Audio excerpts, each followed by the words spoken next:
নির্বাচিত হওয়ার প্রথম দিনে প্রয়াত বিএনপি চেয়ারপারসন ও সাবেক প্রধানমন্ত্রী বেগম খালেদা জিয়ার কবর জিয়ারত করেন জগন্নাথ বিশ্ববিদ্যালয় কেন্দ্রীয় শিক্ষার্থী সংসদ চকসু নেতৃবৃন্দ। বৃহস্পতিবার সন্ধ্যায় বেগম খালেদা জিয়ার কবর জিয়ারত করেন তারা। পরে চকসুর সদ্য নির্বাচিত ভিপি মোহাম্মদ রিয়াজুল ইসলাম বলেন, জগন্নাথ বিশ্ববিদ্যালয় প্রতিষ্ঠার ঘোষণা দিয়েছিলেন বেগম খালেদা জিয়া। তার আমলেই প্রতিষ্ঠিত হয় এই বিশ্ববিদ্যালয়। সে কারণেই বিশ্ববিদ্যালয়ে হাজার হাজার শিক্ষার্থীর পক্ষ থেকে তার সমাধিতে শ্রদ্ধা জানাতে আসেন। খালেদা জিয়ার কবর জিয়ারত শেষে তারা ঢাকা বিশ্ববিদ্যালয়ের শরীফ ওসমান হাদির কবরও জিয়ারত করেন। জগন্নাথ বিশ্ববিদ্যালয় তার সময় প্রতিষ্ঠিত হয়েছিল এবং তিনি জগন্নাথ বিশ্ববিদ্যালয়ের প্রতিষ্ঠার ঘোষণা দিয়েছিলেন, যার কারণে তিনি আমাদের কাছে আরেকটু বেশি গুরুত্বপূর্ণ।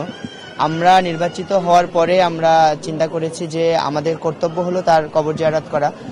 তিনি যদি জীবিত থাকতেন তাহলে আমাদের জন্য আজকের দিনটা আরো আনন্দের হতেন, এবং আমরা মনে করি তিনি জীবিত থাকলে তিনি আমাদেরকে তার কাছে ডেকে নিতেন এবং আমাদের সাথে কথা বলতেন বা জগন্নাথ বিশ্ববিদ্যালয়ের সার্বিক উন্নয়ন নিয়ে তিনি পরামর্শ দিতেন।